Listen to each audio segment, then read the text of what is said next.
Dios me les bendiga, amadas hermanas y amados hermanos.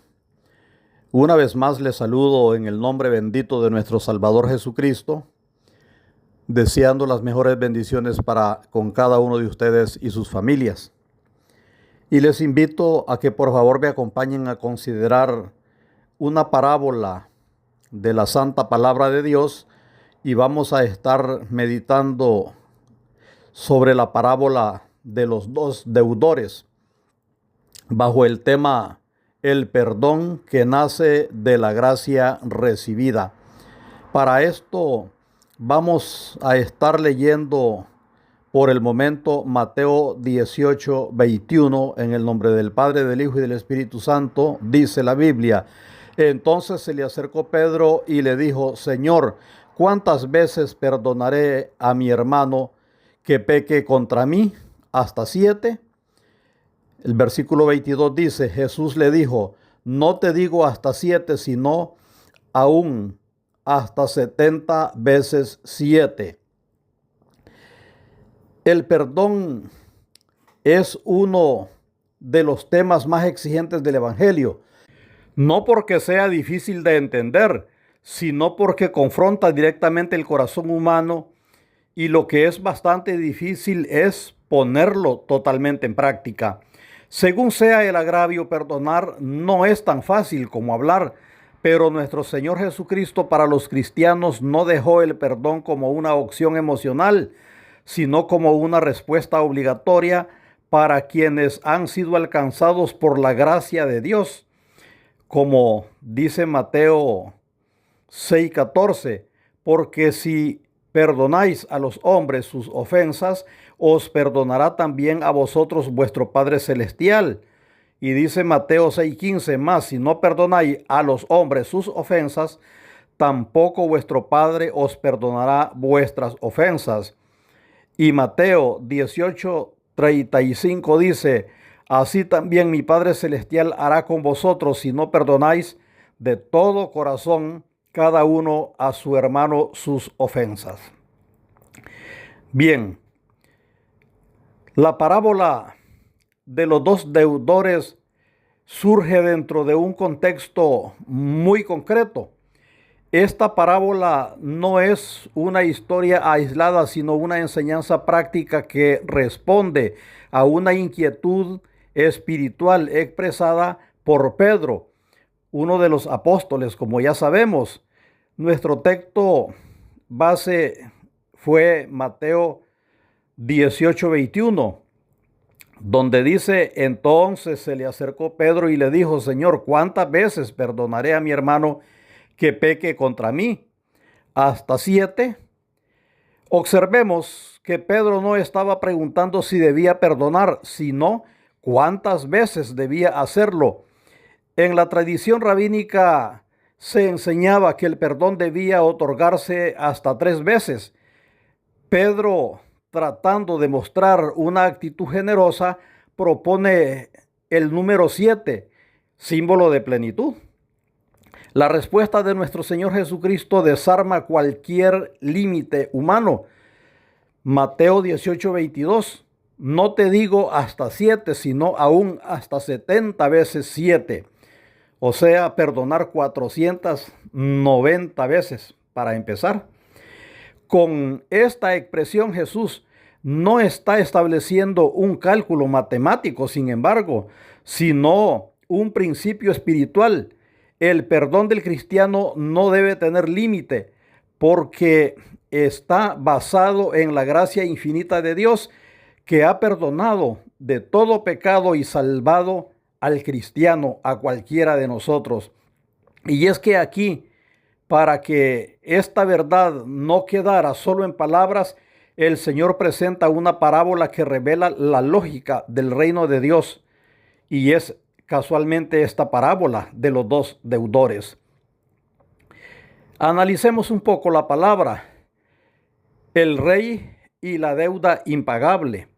Mateo 18:23, por lo cual el reino de los cielos es semejante a un rey que quiso hacer cuentas con sus siervos. Por allí empieza el Señor Jesucristo.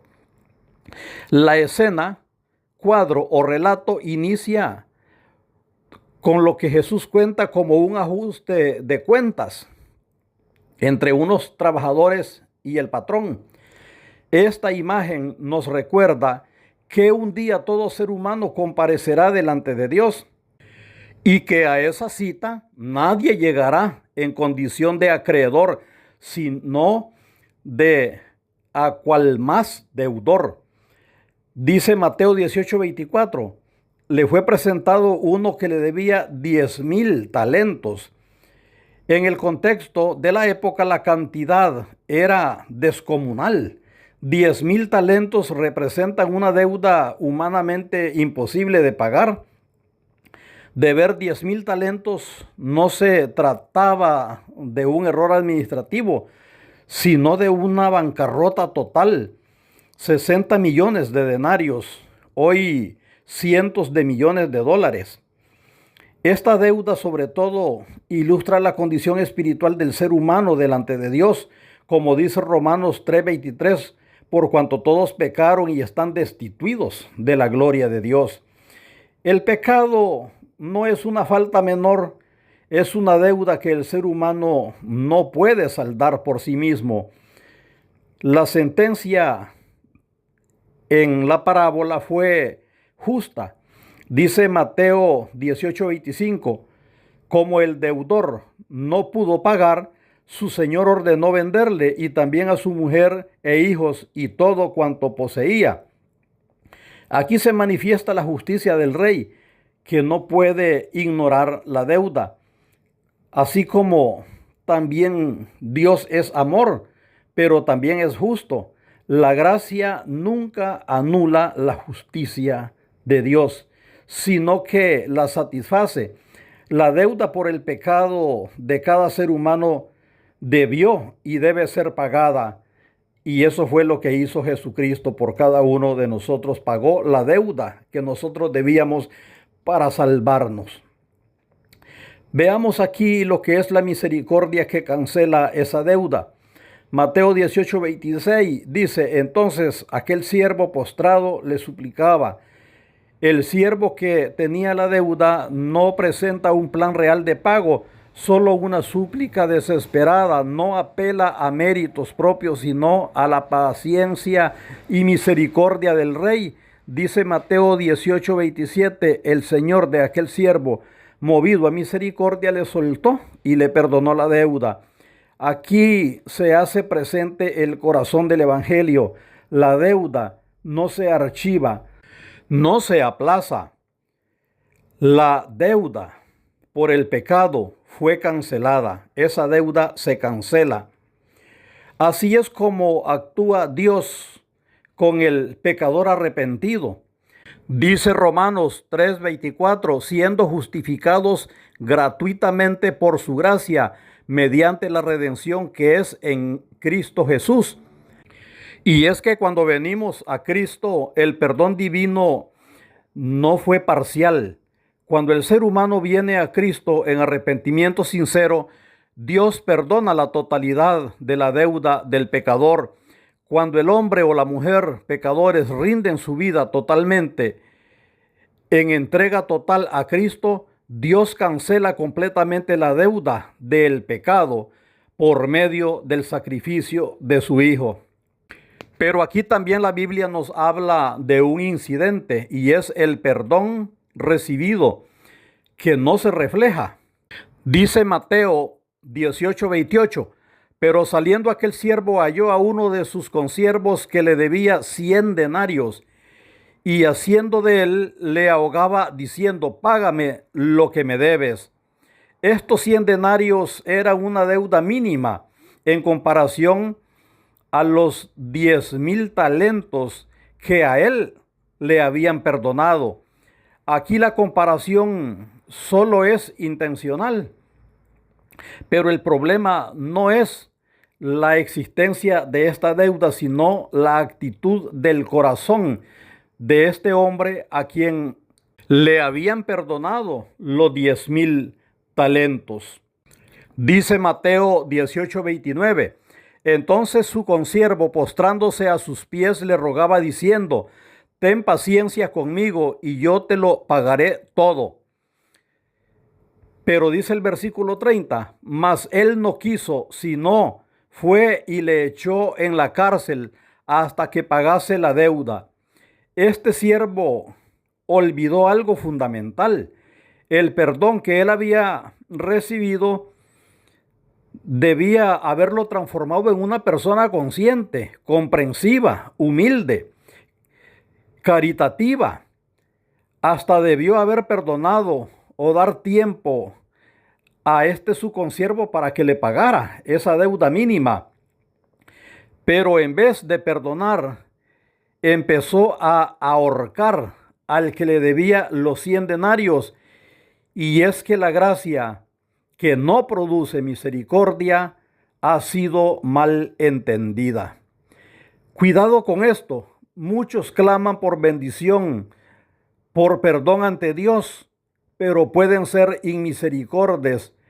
No bendicen, no interceden por nadie, no hacen bienes o favores a nadie, pero ellos sí quieren que Dios intervenga y les haga toda clase de favores. Dios observa la conducta de sus siervos y de cualquier cristiano. Mateo 18:31 dice, viendo sus consiervos lo que pasaba, se entristecieron mucho y fueron y refirieron a su señor todo lo que había pasado. Nada pasa desapercibido delante de Dios.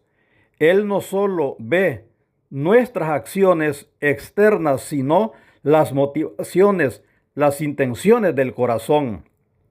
Dice Mateo 18:32, entonces llamándole su señor le dijo, siervo malvado, toda aquella deuda te perdoné porque me rogaste.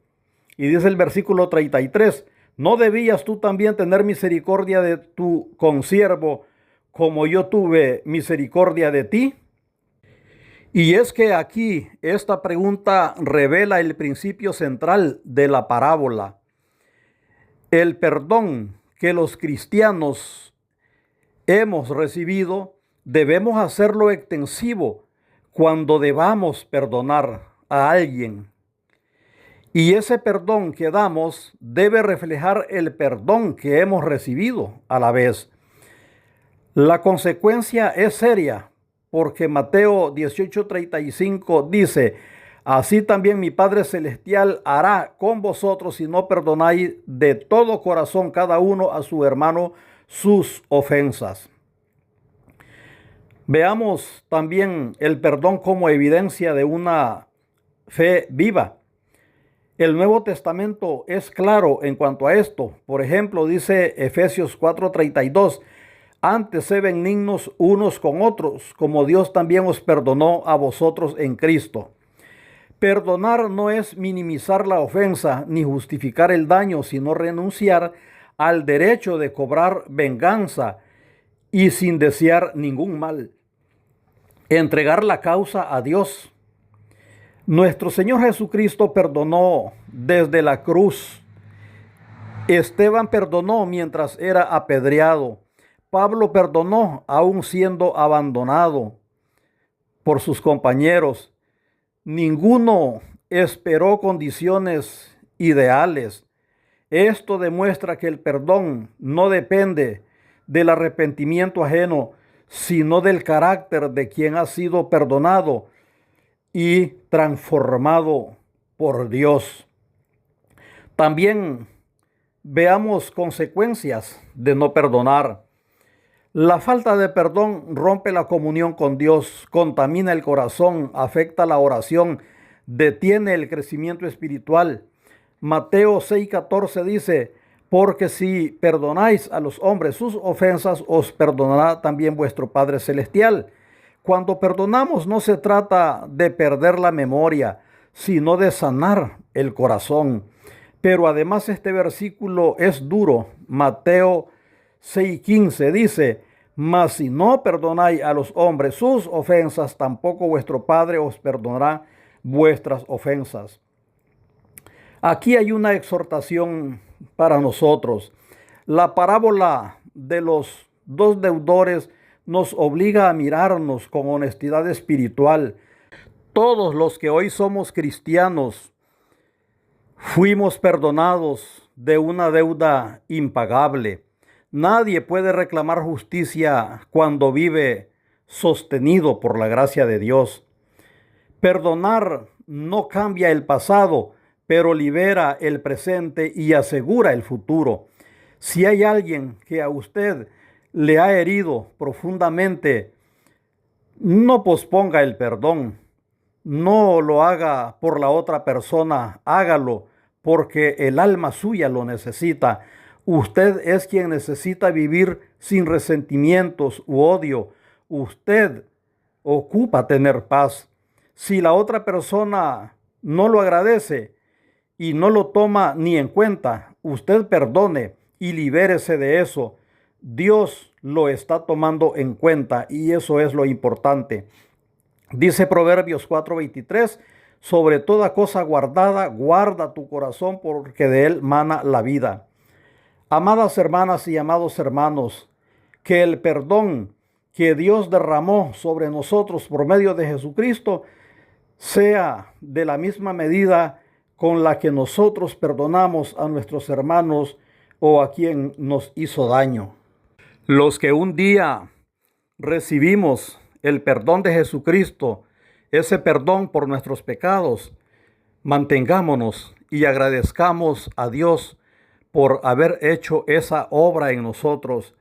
No descuidemos nuestra vida espiritual.